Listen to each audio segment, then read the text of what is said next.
képp koo xam ne bëgg nañoo topp bu abonné ci chaîne bi rek di Mbacke Kadior TV luñ dugal ci dana ko am en exclusivité jërë ngeen jëf.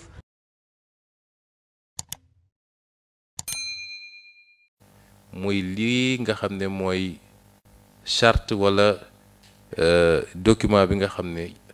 fii leeg 2050 moom la ñu bëgg ni mooy doxal réew mi ci gis-gis ndax réew du lu ñuy improviser da ngay am vision waaye vision bi nu mu leer buñ la joxee réew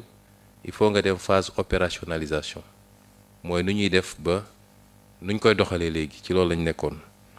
ñaar yooyu moo tax peut-être ndaje bi yéex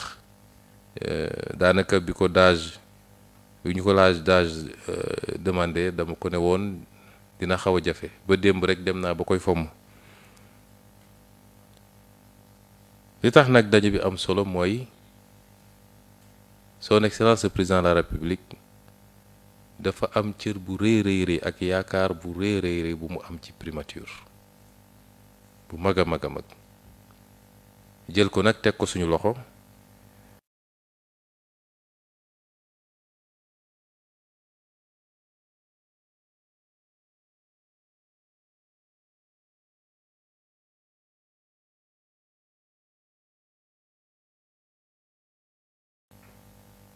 moo tax bi ñu toogee fii ba léegi am na nu ñuy doxalee ba ñenn ñi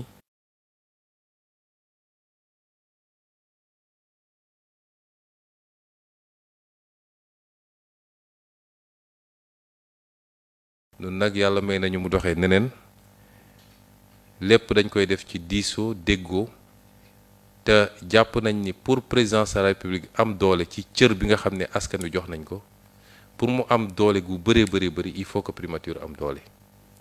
lu ko mooy rek du dox looloo tax nag ma bëgg kenn ku nekk ci yéen xam ni su ma waxee ni cër gi ñu jox primature rëy na du cër gi ñu jox premier ministre Ousmane Sonko mais cër gi ñu jox kenn ku nekk ci yéen la du chauffeur bi du ménagère bi du secrétaire du directeur du directeur de cabinet du keneen ak keneen ñun ñëpp la concerné su ñu amee résultat wu Sénégal la ndamu Sénégal la te loolu la Sénégal yëpp di ñaan di ko xaar depuis très longtemps mooy changement bi ñu bëgg am changement boobu nag fii lañ koy impulser fii ci primature te war nañ cee taxaw mat lañ ñu doyee lu ko moyee rek war nañu solo boobu nag mbir yi am moo tax ñu bëgg a wax ni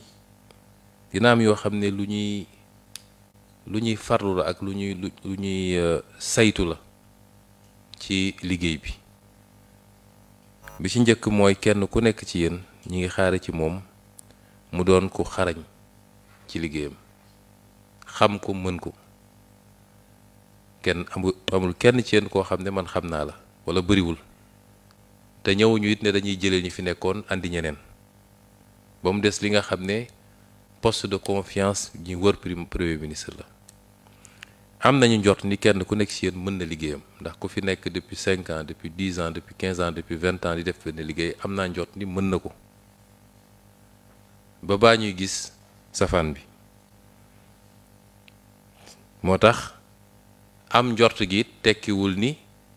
libéré nañu rek dem toog déedéet kenn ku ne nañ la saytu di xool ndax li ngay liggéey jaar na yoon yaa ngi koy def ni nga ko war a defee wala yu demee noonu donc xarañte ak passif ci liggéey bi ñaareel bi mooy jub ak jubal loolu dafa doon loo xam ne mooy góom bi gën a rëy ci administration Sénégal la ca bëri du ma ne ñëpp nag kenn ku ne fa nga nekk yaa ngi xool noo fay tegee sa business bu bopp te business bi nag lu dugg sa poos rek lu wàññeeku la ci wàllu li waroon defar hôpital bi wala tali yi wala làmp yi wala école yi góom boobu bokk na ci góom yi gën a rëy ci administration Sénégal te bokk na ci suñuy priorité su dee dañu ne dañu bëgg a defaraat administration bu demee noonu nag ñu xam ni primature moo war a njëkk a joxe exemple bi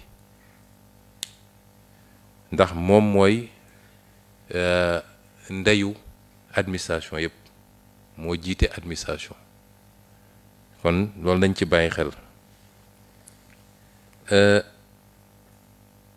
yooyu exigence la moo tax am na lu ci jot a xew lu tuuti fii gis ngeen niñ ko doxalee te noonu lañ koy continuer primature boobu nga xam ne war na jouer rôle bi ma wax nii gannaaw doxal mbir yi te bientôt ci weer wii ni ma ko waxe woon depuis sama génn bi ma génnoon Grand Théâtre ni fii ak septembre dinañu présenter Sénégalais yi référentiel bu bees bi incha allah noonu lay demee buñ ko xasee ba génne te du liggéey bu ndaw de ndax gis-gis la boo xam ne tëgguñu ko ci benn weer wala ci benn at wala ci juróomi at réew lu koy soppi lu ñuy liggéey la teg ko ci xam-xam teg ko ci méthode teg ko ci application teg ko ci rigueur ci ay at yi at moo tax boo xoolee juróomi at yi njëkk yi redressement lañ ko tuddee ndax boo fekkee kër goo xam ne fondation yi nërmeelu na nga ñëw ole nga defaraat fondation yi nga ñëw rek di teg ay briques boo moytul doo gaaw am brique doo gaaw am kër moo tax redressement phase boobu dafa di phase bu am solo loolu noonu nag nañu xam ni bu dee téeméer juróom-ñett fukk yi primature moo ko war a doxal moo ko war a doxal j'insiste pour que chacun fii ci ñi fi nekk xam lan mooy suñu responsabilité bu rëy a rëy la kon ci ndaje bi mënuma woon ñàkk insister ci yi nga xam ni man farata la ci man yooyu mooy njëkk a nekk farata ci man may dalal seen xel nag nii gannaaw bi ma delloo gërëmaat son excellence le président Bassirou Diomaye Faye ci kóolute bi mu am ci ñun ba jox ñu primature waaye kóolute bi mu am ci ñun ba jël lengay nañu lii lay xaar ci yéen bañ na ba daf ma ne décret bi war a organiser primature maa ngi koy xaar xoolal noo ko bëgg a doxale ba ñuy def décret de répartition service daf ma ne seetal lan nga bëgg ci ay services yoo xam ne war naa indispensable ci primature nga wax ma ni lii ak léegi lii laa bëgg ma ne ko man service civique bi rek laa bëgg ak bos yooyu bu ñëwee rek par rapport ak fi ñu bëgg a jëm mbir mi presque mat na kon di ko gërëm ci confiance boobu ak ci cër bi mu ñu jox su ma ko joxee man jox na ko waa primature yëpp ndax président bu dooleel premier ministre am dafa dooleel primature bi yëpp di ko ci gërëm moo tax may dalal xel ñi fi nekk ñëpp xam naa ne seen xel ñàkkuta dal sax waaye di wax Sénégal yëpp ni ñooñu di balli di tëbëki dal ndax xam nañ ni mbir mi jeex na ba tax ñu lañ def course contre la monnaie dañuy daaneel gouvernement du ñu daaneel lu toll ni tarfata ayin motion de censure ci boppam moo dul am fii Sénégal loolu ma wax ko te teg ko fu leer te ci tey balaa bés bi di jeex di ngeen gis li tax ma wax ko am na ñoo xam ne dañoo jàpp ni àdduna yëpp politique la te bu ñu gisee fi ñu jaar ak ñoom ba si fii war nañoo xam ni ñoom mënuñu politique ndax suñ ko mënoon lii di am noonu nag la ñu fas yéene continuer ak ñoom te noonu la ñu fas yéene doxalee ci li jëm ci aar alalu réew mi ci bépp fànn delloo si alalu réew mi ndax ñi nërmel réew mi gasal ko kàmb gudul jeex jël ay milliards yi milliards dugal seen poos lii ñu génne ci réew mi te xam nañ fi ñu ko jaarale ñoom ñëpp nag ma wax leen ko bis ni ki tey suñu tekk-tekkaaral bi boobu ba léegi wax naa ko ñaari yoon wala ñetti yoon du woon faiblesse dañoo bëggoon li ñuy liggéey ñu teg ko ci méthode ba dossier bu ñu yëkkati rek laam-laame du am waaye comme gis nañ ni ñoo ngi commencé di daw am na déjà ñeent wala juróom yu génn ñii ngi Dubaï ñi ngi Canada moo tax ñu jël ay mesures conservatoires ndax ku ci dem du dellu si ndax xam nañ li ñu def ñoom ba tey jii ñu mën a toog ci réew mi xaar seen wàll ci war a ñëw jàkkaarloog yoon pour layoo ko te du am benn dossier bu ñuy monter nag dossier yu leer nañu lay doon loolu nag waratul am ci réew mi su ma koy wax fii dama bëgg a joxe exemple niñ ko bañee ci ñoom ñooñu ak li ñu def noonu lañ koy bañee ci suñu régime kenn ku nekk ci yéen li mu am bëri na tuuti na li mooy wërsëgam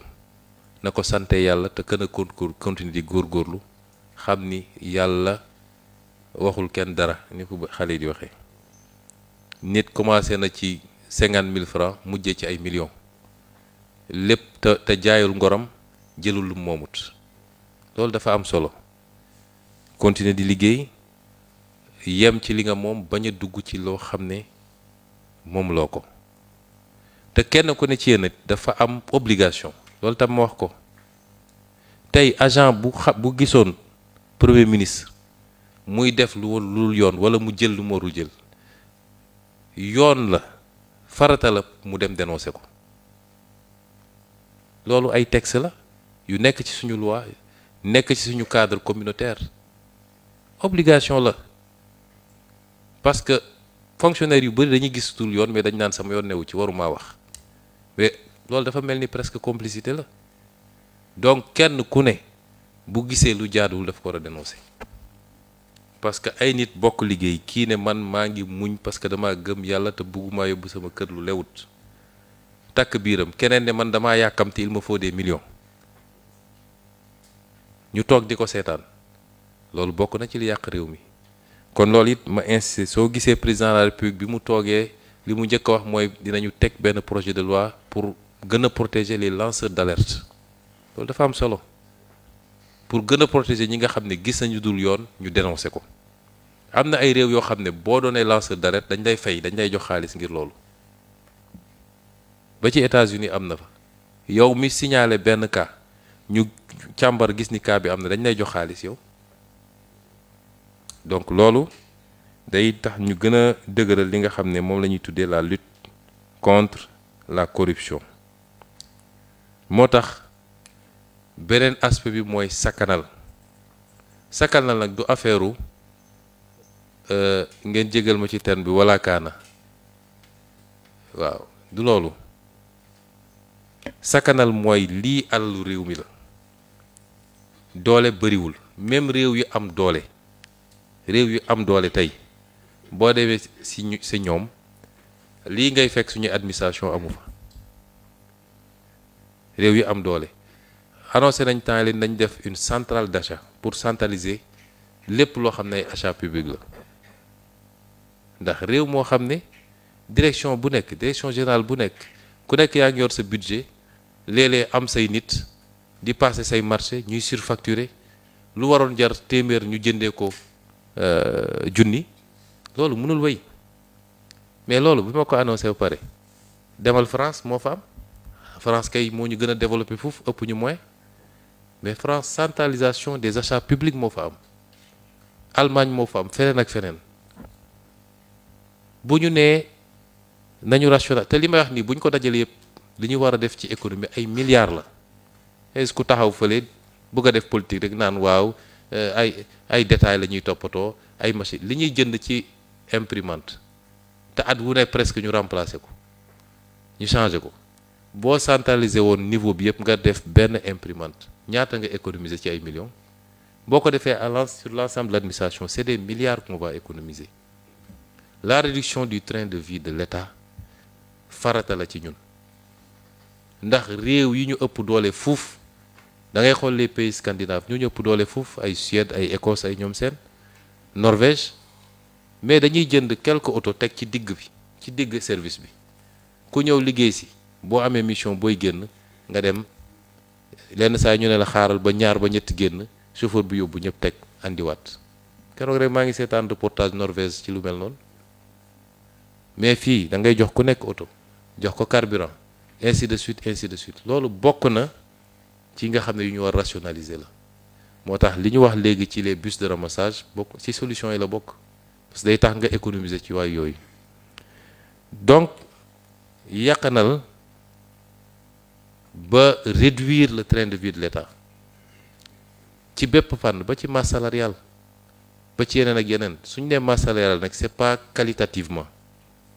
c'est quantitativement politicien bu jóg dem jël say mbokk yépp dugal keneen ñëw jël nga gis service boo xam ne lu ëpp xaaj bi duñu nécessité de service amuñu sax liggéey foofu amuñu poste d'emploi mënoon lii la ñuy liggéey Sénégal ngay gis ku ñuy fay salaire te du teg tànk ci bureau ba ñu ne léegi loolu nañ ko continuer bàyyi ba kañ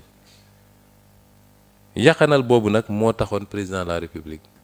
ne lu mel ni conseil économique et social ak HCCT yu doon dafa jot nag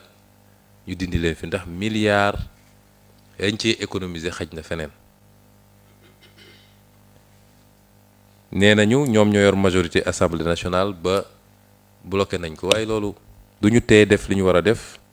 ndax gëm naa ni tey jii njiit yi jiite kuréel yooyu du ñu fanaan en tant que président de ces institutions te dinañu fexe ba benn fistine dootuñu ko dépenser yu jóge ci institutions yi parce que ñun xam nañ li xew en fait c'est les vaches à lait dañuy alimenter les circuits des partis loolu rek moo tax ñu ciy rey seen bopp waaye askan wi taxu leen a jóg Sénégal taxu leen a jóg loolu nag dinañ ci jël ay matuwaay yu mat sëkk la ñu diglanteeg Sénégalais yi ci defaraat réew mi teg ko ci yoon ci bépp fànn gannaaw yàlla gisuma lu ko mën a tere de mun nañu xëy saa yu ñu xëyee takk rajo am seeni presse ñuy bind waaye loolu yëpp ay weqatu la d'un système finissant dafa am loo xam boo ko bëggee changer foog mu am des embryons de résistance c'est pas de la résistance de man xam naa luy résistance c'est des embryons de résistance waaye jeex na takk bu soobee yàlla te gëm naa nit li ma leen ne motion de censure du am te assemblée nationale gën saa gudd une dizaine de jours moo leen fa dese Sénégalais yi tànnaat assemblée nationale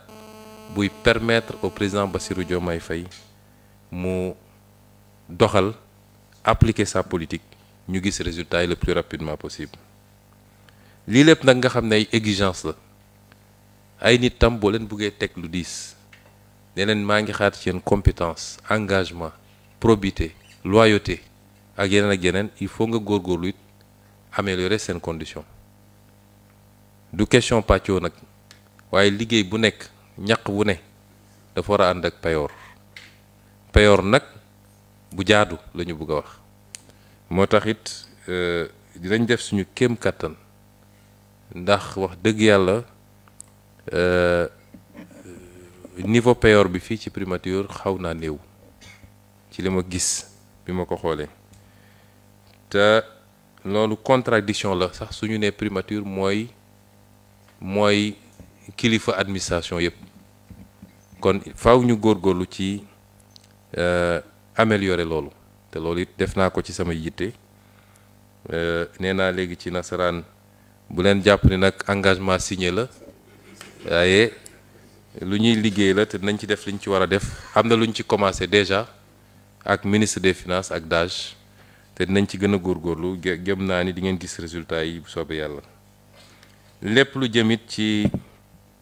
conditions yi nga xam ne mooy tax nit ñi liggéey ci xel mu dal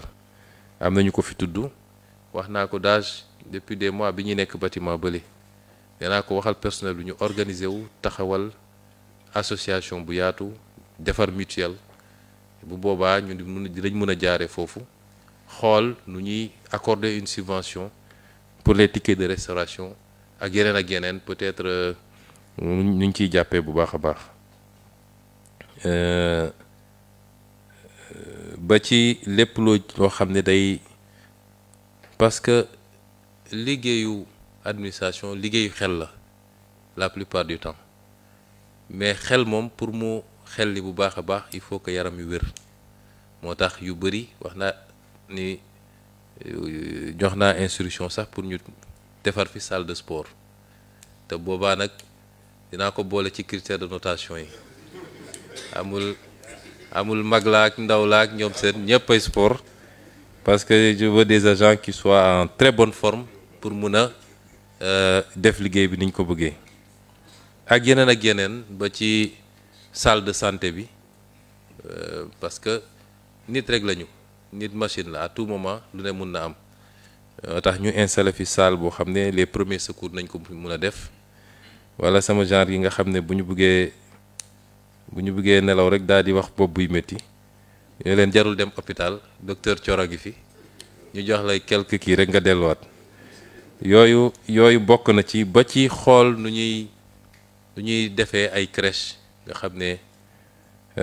jigéen ñi nga xam ne dañoo toll ci yor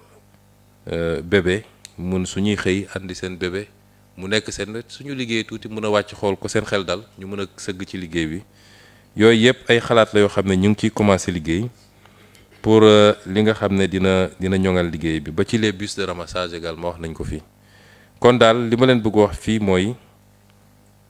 li ñuy xaar ci ñun li président de la République di xaar ci ñun du rëy a rëy la pour ñu liggéey ko il faut que l'esprit d'équipe ñu xam ni équipe mooy liggéey kenn ku ne li mu war a def mu def ko waaye li mu war a séq ak moromam ci liggéey mu def ko ci anam ñu gën a rafet ñun ñëpp ñu porter projet bi loolu tekkiwul ni damay def politique déedéet mais ki yàlla fal mu ñëw ak projet am juróomi at yi nu mu tuut juróomi at yi projet boobu mooy projet Sénégal kon kuy fonctionnaire projet boobu moo la tënk bu la neexee boo wàccee demal nga def sa politique feneen ñun loolu ça ne nous gêne pas amuñu ci benn problème mais tant que yaa ngi fi na nga engagé wu à 100% ci projet bi joxe le meilleur de toi-même pour projet bi di daaneel wax leen nag ni pour lépp loo xam ne yitte la wala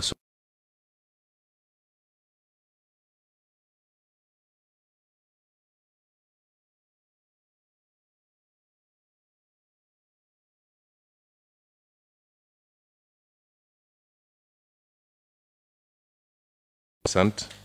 di wax ni ci fan yi di ñëw nag dinañ defaat yeneen rencontre mais sectorielle ak les différentes directions les directions générales les bureaux les cellules des réunions sectorielles pour gën a xam lan mooy ay jafe-jafe ci service yooyu donc merci beaucoup et bon appétit. asalaamaaleykum mbokk yi yéen ñi nga xam ne yéen a baaxoo ànd ak seen bii di Mbacke Kadior TV à partir d'aujourd'hui gën nañ koo yaatal ci YouTube bi